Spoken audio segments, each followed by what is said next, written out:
Voltei. Eu prometo que agora é a última parte mesmo. Então, isso tudo é para conduzir vocês ao objetivo da tríade de mar. O que é bruxaria? Bruxaria é a arte de manipular os elementos ao redor de mim, né? É a arte de sintonizar a frequência ou a vibração de uma determinada divindade, entidade ou arquétipo energético, porque isso, do ponto de vista de construção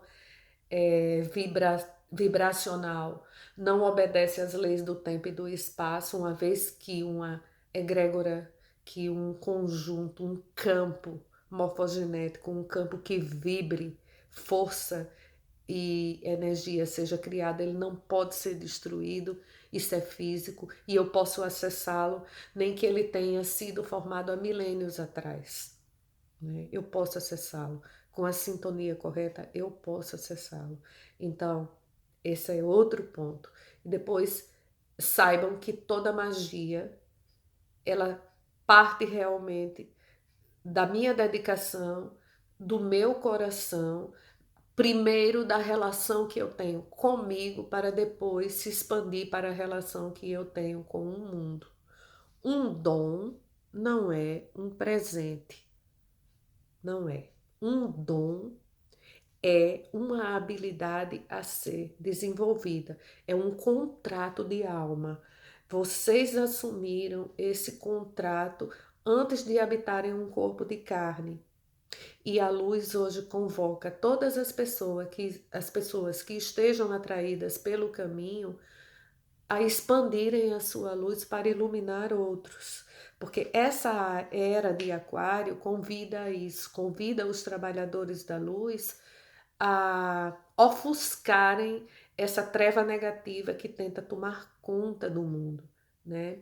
Então, fazer magia é basicamente trabalhar com a luz, é basicamente ensinar com a verdade, é basicamente fazer com que a emoção do coração prevaleça ao racionalismo puro e seco, né? Vamos aqui combinar que para fazer bruxaria natural, eu não preciso de nada mais, nada menos do que mobilizar a força dos elementos, mobilizar a minha força e mobilizar a força de quem eu estou convocando para compor esse meu círculo de poder, né? O círculo é a forma energética mais potente que existe no mundo. Eu já falei isso em outras ocasiões. É por isso que nós, quando estamos tentando concentrar energia, nós desenhamos círculos no chão. É por isso que quando nós vamos ritualizar, nós desenhamos o pentagrama, que é um círculo com as 4 direções, norte, sul, leste e oeste, cada uma delas associada a um elemento, tá bem? Os teus olhos, que são umas das esferas de captação de energia, são círculos, né? A luz do útero é um círculo. Então, os tornados são circulares, o sol é um círculo, a lua é um círculo. Tudo aquilo que concentra poder é um círculo, tá bem? Então nós temos que trabalhar dentro do conceito de círculo. Um círculo não tem começo, um círculo não tem fim. Um círculo contém apenas voltas e voltas de uma espiral que sobe ou que desce, né? E é por isso que nós, mulheres, somos um círculo dentro de um círculo, sem um começo e sem um fim. Essa definição vale tanto para quem quer praticar bruxaria natural, como para quem quer ingressar, né, no sistema estruturado da Wicca. A Wicca é um sistema religioso da bruxaria natural. Existem dogmas, existem preceitos e existem passos que um iniciado tem que cumprir, né, para continuar no caminho. Na bruxaria natural, você pode ter um iniciado que foi ensinado por alguém como eu, né? E que depois continuou o caminho, porque o caminho é muito mais feito por ti do que por qualquer outra pessoa.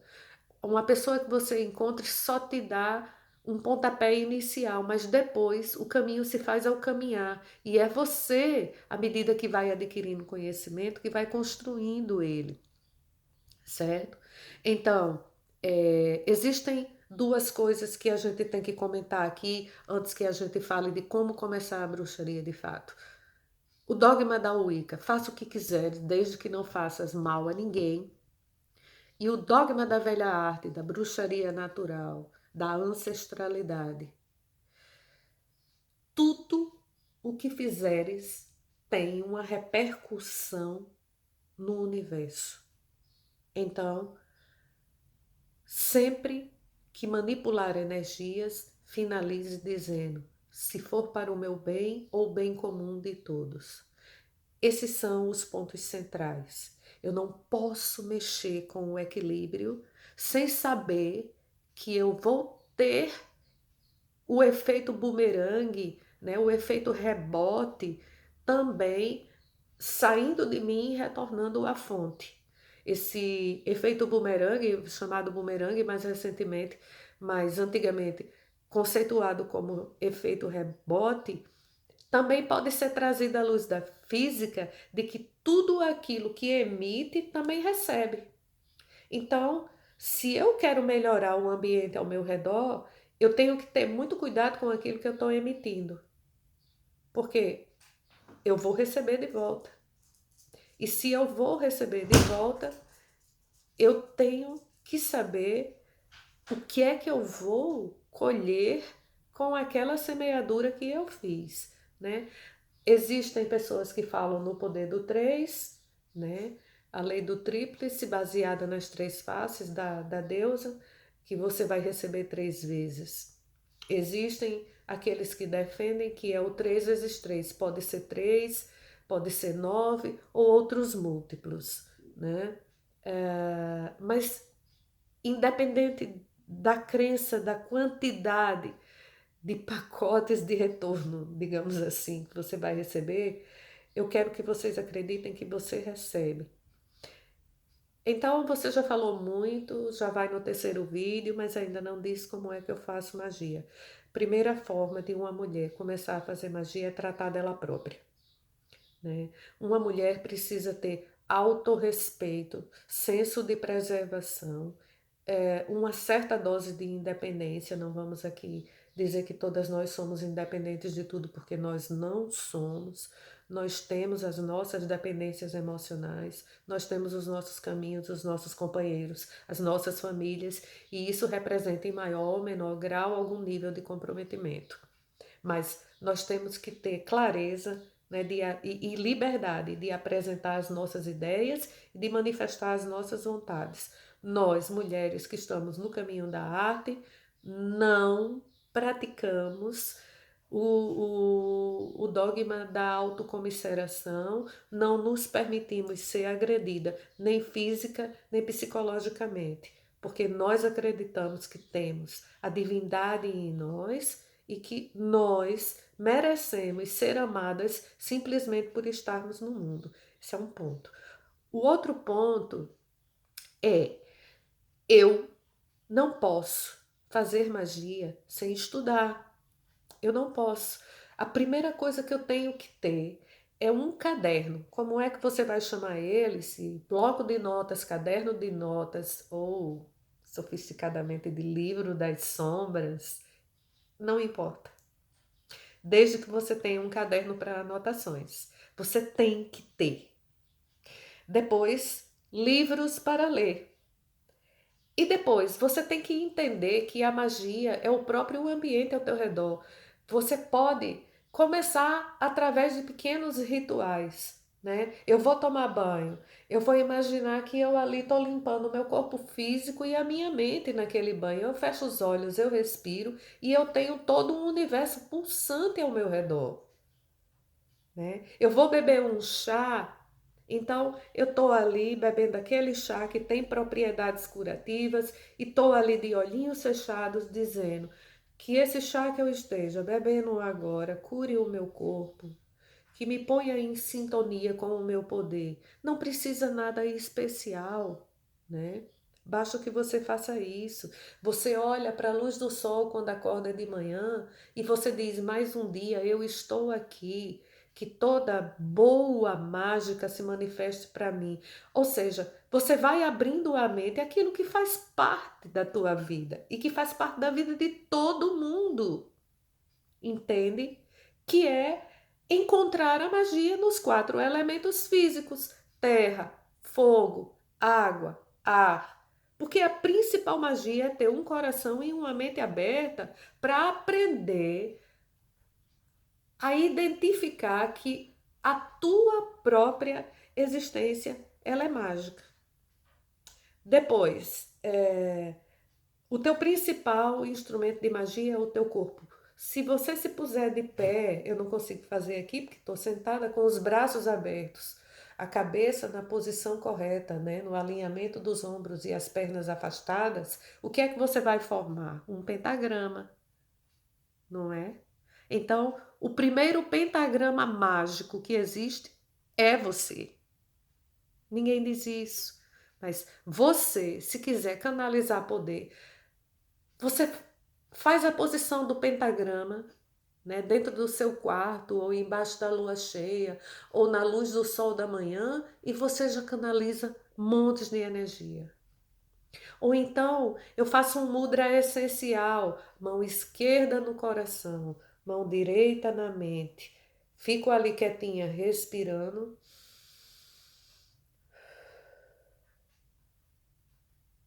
E ajusto a minha magia. Hoje o que a gente vê na realidade é uma verdadeira sofisticação, né, dos elementos magísticos. Todo mundo é convidado a fazer altares tipo Pinterest, a ritualizar, traçar pentagramas no chão, acender velas de cada cor. Calma! Os antigos faziam isso na natureza e nem tinha vela azul, amarela, roxa, preta. No máximo, eles tinham velas feitas de sebo de animais, gordura de animais, e elas eram transparentes ou brancas, né? Eu não preciso ter uma caixa com um monte de velas coloridas na minha casa para fazer um ritual. Outra coisa, ninguém começa a praticar a bruxaria ritualizando. Esquece isso. É o caderno, anotando as coisas principais para aprender e fixar e depois ir fazendo esses pequenos rituais, né, que são possíveis de ser feitos com toda simplicidade, sem ter a preocupação de comprar elementos magísticos. Eu, por exemplo, tenho uma varinha que é uma pena de gaivota. É uma pena de gaivota. Representa o elemento ar do meu altar, né? Eu fiz um altar, eu acredito que já tinha pelo menos uns 8 anos de estudo, mas não ter um altar também não me impediu de praticar a magia que há em mim, né? Então, essa é a minha representatividade do ar, é uma pena que eu encontrei caminhando e trouxe para mim, consagrei e é um dos meus objetos de poder.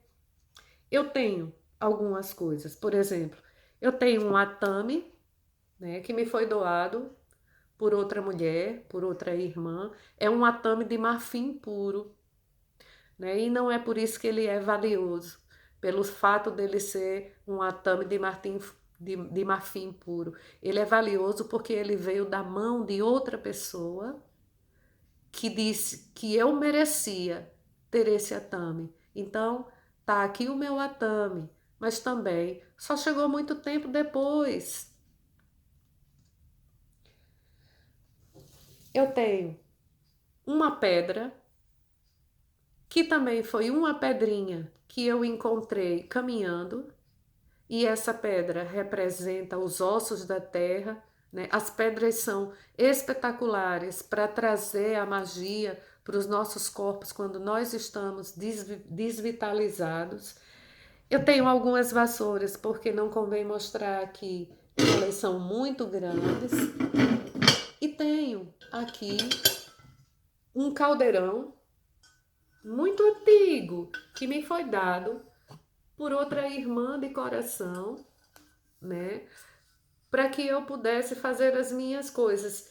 Na realidade, boa parte dos elementos ritualísticos que eu tenho não foram comprados. Eles chegaram, eles brotaram, eles vieram até mim. Ou a minha intuição os encontrou na natureza, ou outras pessoas que me amam acharam que aquilo faria diferença na minha prática ritualística e deram-me essas coisas, né? Veja, a magia me encontrou, né? Eu tenho uma varinha, mas eu, por exemplo, se quiser traçar um escudo de proteção abaixo do sol, eu não preciso de uma varinha. Eu preciso dos meus 2 dedos indicadores acima da minha cabeça. A primeira varinha que houve no mundo da magia foi o nosso dedo indicador, né? Então, eu traço esse círculo e digo que estou protegida antes de eu ir para um ambiente conturbado, tumultuado. Eu traço o meu escudo energético e digo: eu estou protegida a partir da força da terra, do fogo, do ar e da água, né?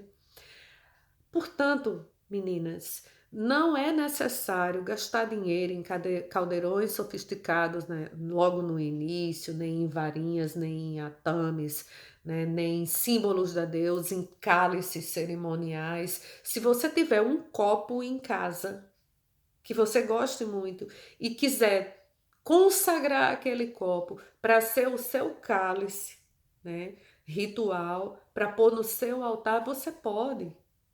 Quem diz que o caldeirão tem que ser de ferro, você pode ter uma panela de barro.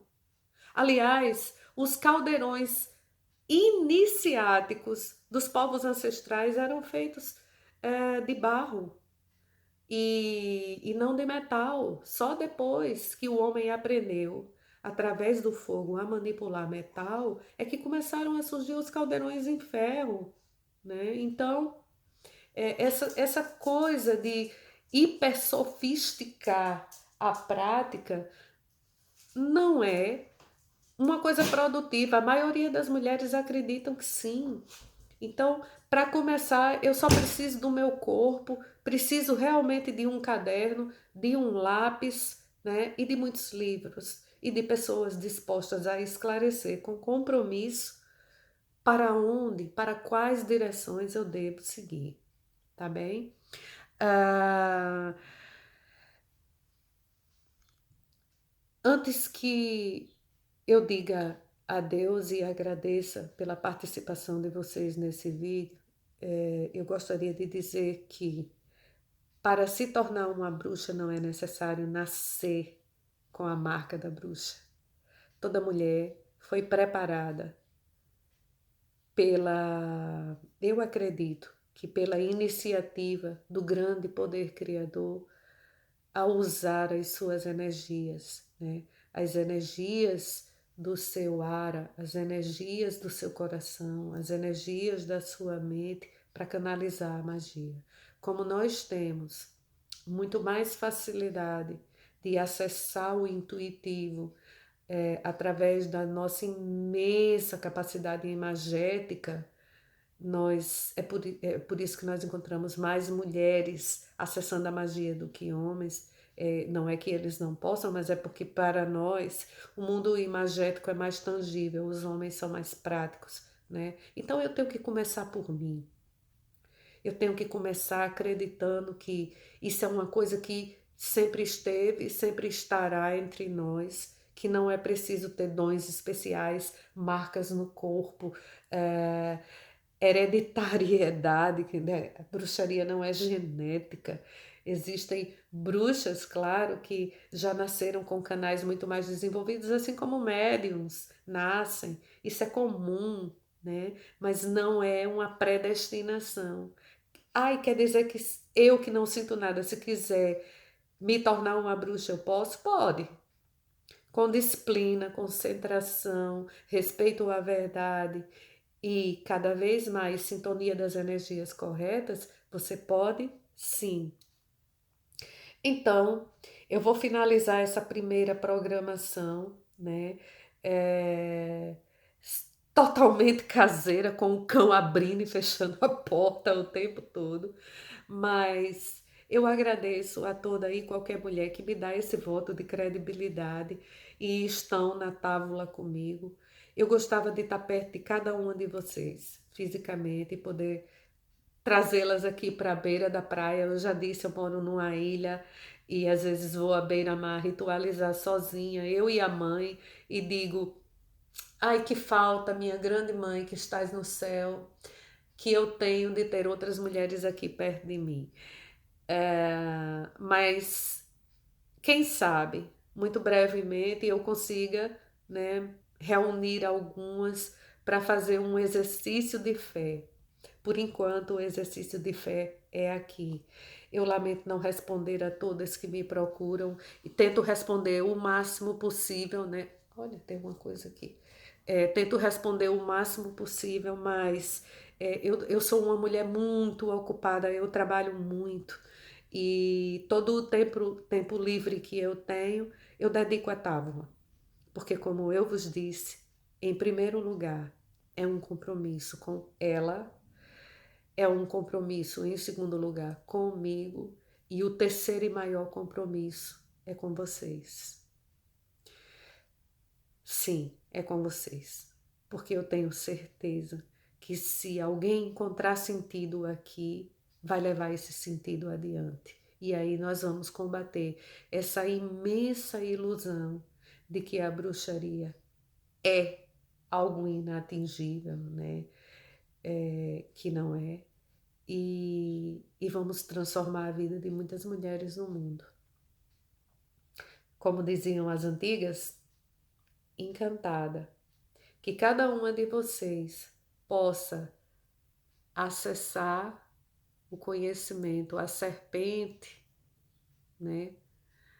Que é o grande legado que Eva deixou para nós, não é uma maldição, é uma missão, é uma convocação.